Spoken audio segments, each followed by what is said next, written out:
Ministra Carmen Lúcia recebe presidente do TRF4 para tratar da segurança durante o julgamento do ex-presidente Lula em segunda instância. E você vai ver também. Ex-procurador-geral da República, Rodrigo Janot, presta depoimento à Polícia Federal em investigação sobre delação de executivos da JBS. MPF entra com ação contra servidores do Ministério da Saúde e Anvisa que autorizaram compra de remédio chinês para tratamento de leucemia pelo SUS. Polícia Federal indicia ex-prefeito de São Paulo, Fernando Haddad, e outras 6 pessoas por supostas irregularidades nas contas de campanha eleitoral. TST mantém justa causa em demissão de trabalhador que foi absolvido em processo criminal. Essas e outras notícias agora, no Jornal da Justiça.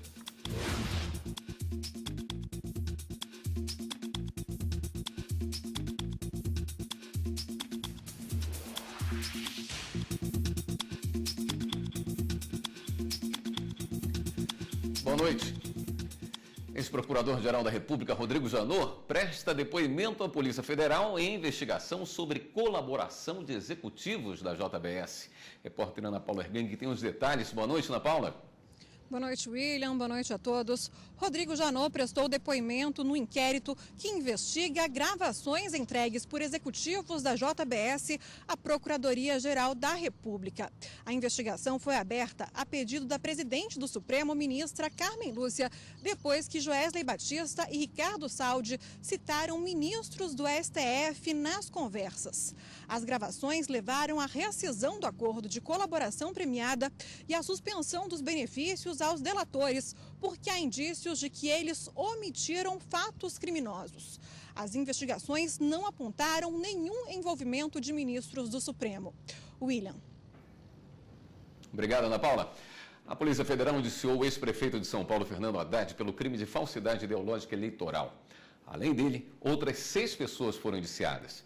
O inquérito é um desdobramento da Operação Lava Jato. A investigação começou depois que o Supremo Tribunal Federal homologou a delação premiada do empresário Ricardo Pessoa, sócio da empreiteira UTC, um dos envolvidos no escândalo de corrupção da Petrobras. Ele teria dito que após as eleições de 2012, foi procurado por João Vacari Neto, então tesoureiro do PT, que teria pedido que o empresário pagasse uma despesa com a gráfica no valor de 3 milhões de reais. O ex-diretor financeiro da UTC, o Valmir Pinheiro, contou em depoimento que tentou negociar um parcelamento do valor que não foi aceito. A assessoria de imprensa de Haddad diz que o colaborador não tem credibilidade e que não há indício nenhum da participação do ex-prefeito nos atos descritos. A defesa de João Vacari Neto informa que o cliente nunca pediu qualquer doação ao delator para a campanha de Fernando Haddad. Nesta quarta-feira, a presidente do STF, ministra Carmen Lúcia, recebeu os presidentes, nessa segunda-feira, a ministra Carmen Lúcia recebeu os presidentes do TRF4, da AJUF e da ANAMATRA para tratar sobre a segurança de juízes. A presidente do Supremo Tribunal Federal recebeu o presidente do TRF da 4ª Região, com sede em Porto Alegre, o desembargador federal Thompson Flores. O principal assunto do encontro foi a segurança de juízes durante o julgamento do ex-presidente Lula, marcado para o próximo dia 24, na capital do Rio Grande do Sul. A ministra Carmen Lúcia ainda recebeu os presidentes da Associação dos Juízes Federais do Brasil, a AJUF, e da Associação Nacional dos Magistrados da Justiça do Trabalho, a ANAMATRA. Eles também estão preocupados com a segurança de magistrados. Inclusive, eu vou levar a diretoria da AJUF no dia 22 de janeiro até a Porto Alegre para prestar solidariedade ao tribunal em razão dessas ameaças que estão sendo veiculadas pela internet. Então são ameaças graves de depredação de patrimônio público, ameaça aos magistrados. É uma preocupação até mais abrangente, que vai além desse julgamento do TRF4 e que diz respeito à segurança dos juízes e à independência da magistratura. Não apenas os juízes federais, mas também juízes estaduais e juízes do trabalho têm sofrido, a nosso ver, ingerências indevidas no exercício da jurisdição e, da mesma maneira, há o risco de que determinados projetos que tramitam pelo Poder Legislativo aumentem estes perigos e reduzam ainda mais a possibilidade que o juiz com independência técnica, fundamentadamente, possa decidir. O Ministério Público Federal quer punição dos servidores que autorizaram a compra pelo SUS de medicamento chinês. O remédio é usado no tratamento de leucemia, mas não tem eficácia comprovada. Um frasco, muitas irregularidades. O remédio não tem eficácia comprovada, não tem licença da Anvisa e não é reconhecido como um medicamento no Brasil. Quando o caso veio à tona, no ano passado, o Ministério Público pediu que a distribuição do remédio fosse interrompida. Meses depois, a aquisição e o uso do medicamento foram suspensos.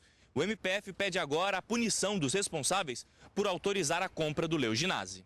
Foi o que apurou o Ministério Público Federal do Distrito Federal. O medicamento chinês Leuginase é usado para o tratamento de uma leucemia que atinge principalmente crianças e adolescentes. A ação do Ministério Público na Justiça destaca que funcionários do Ministério da Saúde e da Agência Nacional de Vigilância Sanitária agiram de má fé. Ao decidirem pela compra do produto chinês, mesmo depois do alerta da falta de elementos sobre a eficácia, segurança e honestidade da empresa fornecedora do medicamento, os servidores violaram a boa-fé com a administração pública, com a sociedade e, em especial, com as crianças. 5 pessoas são acusadas, entre elas o diretor-presidente da Anvisa, Jarbas Barbosa, e mais 2 servidoras da agência. O MPF pede ainda a condenação de mais 2 funcionários do Ministério da Saúde. A polêmica começou depois que o remédio asparaginase, até então usado para o tratamento da leucemia, foi substituído pelo remédio chinês. Testes em laboratórios nacionais e internacionais indicaram que o Leuginase apresenta mais de 40% de substâncias contaminantes na composição, o que poderia comprometer a cura do paciente. A mãe do João não pensou 2 vezes e transferiu o filho de Recife para São Paulo. A mudança foi para garantir que o tratamento continuasse a ser feito com o asparaginase e não com o produto chinês. Então, é uma medicação que não passa nenhuma segurança, né, pelo percentual dos contaminantes e o princípio ativo ser muito pequeno, a quantidade, né? Então é um risco que se tem da doença voltar e um risco que nenhum pai, nenhuma mãe quer para o seu filho, né? Então a gente fica muito inseguro em relação a essa medicação, por não ter nenhuma comprovação da sua eficácia, né? Em nota, a Anvisa informou que não foi notificada pela Justiça, disse ainda que vai demonstrar ter agido de acordo com a legislação na importação em caráter excepcional do medicamento Leuginase e que esse procedimento é realizado sempre que há uma falta de um medicamento com registro no país. Já o Ministério da Saúde não retornou os contatos. Superior Tribunal de Justiça determina que o Tribunal de Justiça do Piauí analise pedido de habeas corpus de envolvido em pirâmide financeira. O empresário envolvido foi preso em dezembro e era responsável pelo Fundo Rotativo Solidário de Habitação, que oferecia financiamento de casa própria sem juros e sem fiador, com a promessa de entregar uma carta de crédito em até 30 dias. Caso o integrante levasse um novo associado, a entidade prometia um aumento nas chances de ser contemplado. A defesa do empresário impetrou habeas corpus no Tribunal de Justiça do Piauí, alegando que a prisão não tinha fundamentação, mas o pedido foi negado. No STJ, a defesa pediu liminarmente a concessão da liberdade provisória, prisão domiciliar ou medidas cautelares alternativas. E no mérito, o acolhimento do habeas corpus. A presidente do STJ, a ministra Laurita Vaz, negou a liminar, considerando que o que foi alegado pela defesa não teve apreciação do juízo de origem, o que impede análise pela Corte Superior, porque isso configuraria indevida supressão de instância. Mas a ministra concedeu habeas corpus de ofício para determinar que o Tribunal de Justiça do Piauí examine o pedido liminar. O STJ também nega pedido da brasileira Cláudia Cristina Sobral para que fosse suspenso o procedimento de extradição dela para os Estados Unidos. Ela é naturalizada norte-americana e acusada de matar o marido enquanto viveu lá.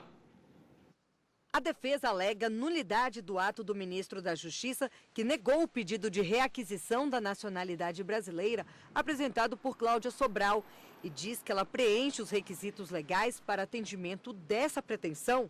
E isso poderia impedir a extradição dela para os Estados Unidos. Cláudia Sobral abriu mão da nacionalidade brasileira ao se naturalizar norte-americana em 1999.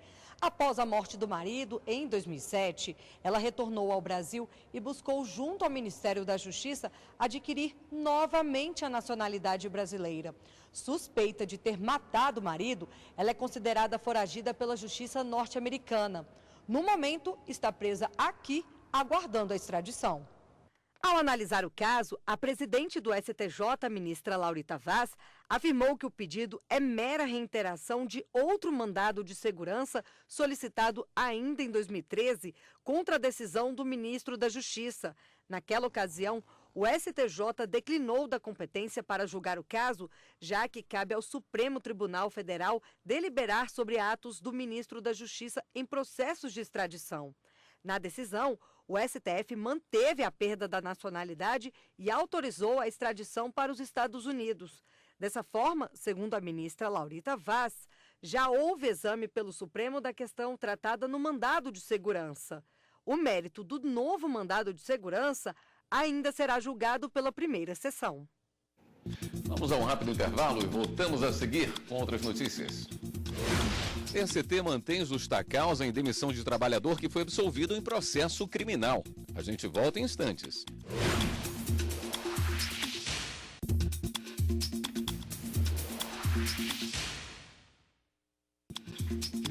Muita gente sonha um ano inteiro com a viagem de férias e quando chega o dia, o voo atrasa ou é cancelado.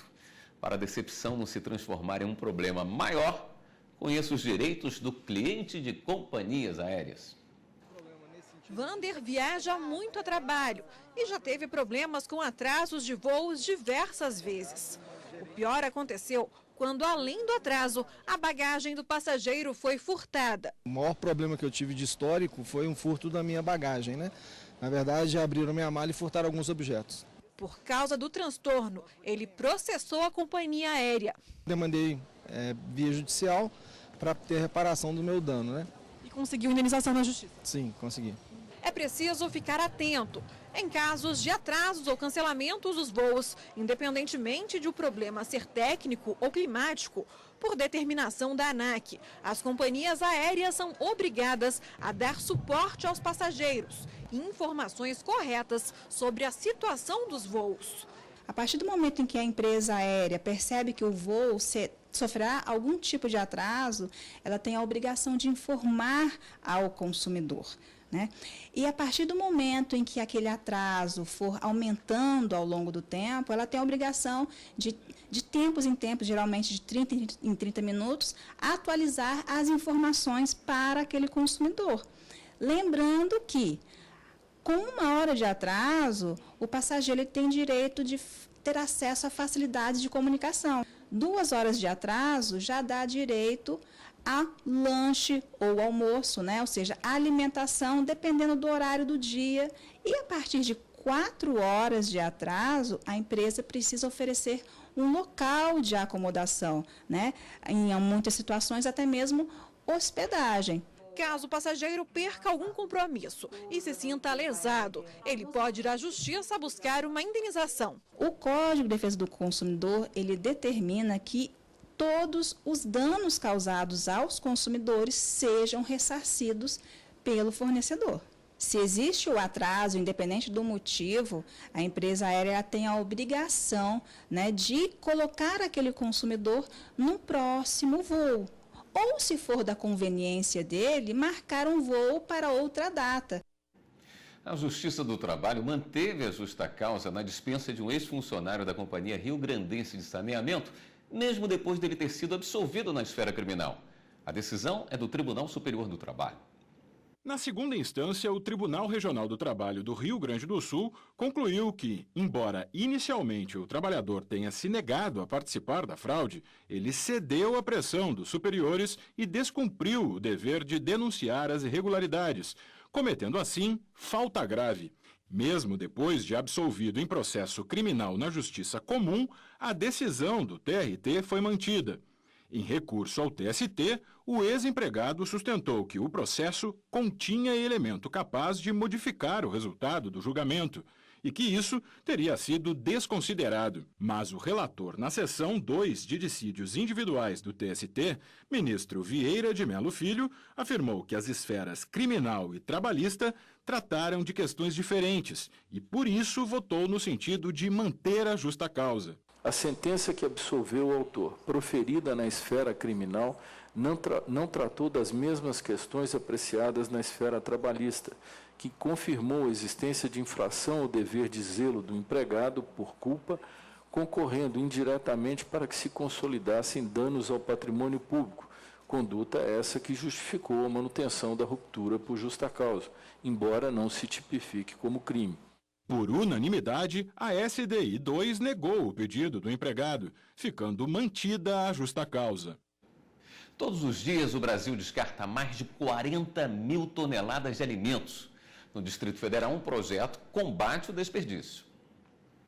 Para você, esta manga está boa para consumo? E essas cenouras e batatas? Os chuchus? Pode não parecer, mas todos ainda são de boa qualidade. Para o comércio, muitas vezes frutas, legumes e verduras nessa situação nem são colocados à venda. E o destino acaba sendo lixo. Somados, os alimentos descartados por produtores, feirantes e comerciantes de todo o Brasil resultam em um desperdício de 40 mil toneladas de comida por dia. O número foi divulgado em um estudo feito por uma organização não governamental e uma fundação. A mesma pesquisa feita pela ONG Artemisia e pela Fundação Cargill mostra também que essa quantidade é suficiente para alimentar 25 milhões de pessoas. Outros 2 dados preocupantes revelam que 42% das famílias brasileiras jogam fora sobras de comida e que 52% da população não tem acesso à quantidade de alimentos que deveria. Agora, já pensou se todos esses alimentos que não são aproveitados por produtores e comerciantes fossem encaminhados a entidades que auxiliam crianças, idosos e dependentes químicos? É o que acontece aqui no Distrito Federal. Neste galpão estão alimentos destinados a 145 instituições, que garantem por dia refeição a mais de 30 mil pessoas. É por meio do programa Desperdício Zero, criado em 2011, que as instituições cadastradas recebem as doações, evitando desperdício e ajudando a quem precisa. A parceria é de produtores com o governo do Distrito Federal. Por aqui o movimento não para. A todo instante, a van que recolhe alimentos chega carregada e rapidamente os beneficiados recebem as doações. Em 2017, foram mais de 305 toneladas encaminhadas para doação. Tanto sucesso já faz os coordenadores quererem ampliar o projeto. Nós estamos planejando para até julho agora desse ano nós aumentar para 160 instituições assistidas pelo nosso programa. Hoje nós temos em média 31 mil crianças e idosos assistidos. Nós temos um projeto para chegar a 34 mil pessoas assistindo nosso programa. Este advogado acredita que iniciativas como esta poderiam ser ainda maiores, se a burocracia e o risco de responsabilização para produtores e comerciantes em âmbitos penal, civil, administrativo e até tributário não fossem tão grandes. É necessário que os entes da federação sentem e conversem para que eles possam, de fato, alinhar as ações para permitir que o particular promova essa doação. Então não é realmente uma ação isolada de um ente da federação. Para o particular, a melhor forma dele promover essa doação, dele se resguardar, é de fato procurar uma terceira, um intermediador, vamos dizer assim, dessa doação, seja uma entidade do terceiro setor que atue nessa área, seja o próprio governo. Nós temos iniciativas de governos locais que dão um certo respaldo para aqueles que pretendem, que querem ajudar nesse sentido de doar alimentos que vão ser jogados no lixo. A ONG, presidida pelo Lucas e que atende a crianças e idosos, sempre vai buscar os alimentos. Refeição garantida para até 500 pessoas. Nós fazemos a captação aqui no local, levamos para a sede, que fica ali em Taguatinga, na CNB 11, e a partir desse processamento lá na sede, nós começamos a fazer a distribuição. Nós distribuímos ali mesmo em Taguatinga e distribuímos também na Ceilândia, na QNR5, e onde é o nosso ponto maior de distribuição de alimentos, que quando nós chegamos lá nós podemos ver a felicidade do povo em receber todos os alimentos processados. Por isso que é tão importante esse projeto. Você vai ver a seguir no próximo bloco do Jornal da Justiça. 12 juízes tomam posse para reforçar o trabalho do judiciário em Alagoas. A gente volta já já.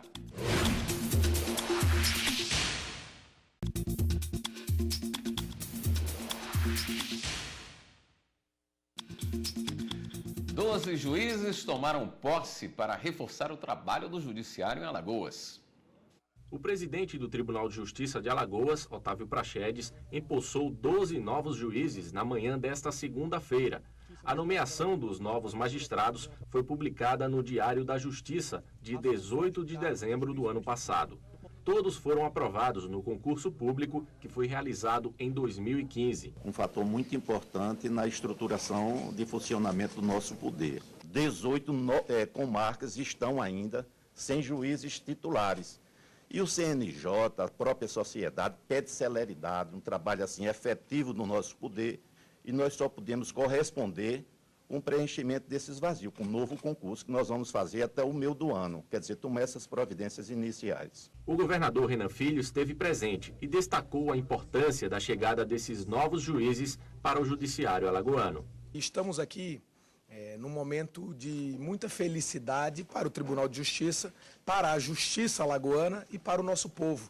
A chegada de 12 novos juízes significa justiça mais célere, justiça mais ágil, e o que, em final de contas, garante direito a quem o tem. Todo o evento foi acompanhado pelo conselheiro do CNJ, Valdetário Monteiro. Ele elogiou o bom relacionamento entre os poderes executivo e judiciário, o que possibilitou a realização desse momento. E no momento de muita dificuldade, porque passa o país e todos os estados, não diferente do Poder Judiciário, ter a posse de 12 novos juízes é ter a certeza de que planejamento e otimização de recursos, tanto por parte do tribunal como do governo do estado, pode trazer uma justiça mais próxima do cidadão. Ao final da solenidade foi lançada a 6ª edição impressa e 2ª edição digital da revista da ESMAL. A publicação traz um total de 15 artigos científicos, sendo que 3 deles são de autores estrangeiros. São artigos de pessoas que se aprofundam naqueles temas e oferecem, na verdade, artigos inéditos, inclusive. Isso é muito importante para todo o meio jurídico, essa revista. O Conselho Nacional de Justiça define penitenciárias que vão receber 20 mil livros que serão doados pelo Ministério da Educação. Ninguém tem dúvida de que os livros são fundamentais para a formação de uma pessoa e na vida de quem tem a liberdade privada, eles podem ser ainda mais importantes. Além de proporcionar diversão e passatempo e de transmitir conhecimento, a leitura diminui a pena de quem está nos regimes fechado ou semiaberto. Foi assim com o Anderson, que ficou 2 anos na cadeia condenado por tráfico de drogas. Na penitenciária da Papuda, em Brasília, ele lia com frequência. E foi esse incentivo que levou o ex-presidiário à Faculdade de Direito. A leitura ela tem trazido assim,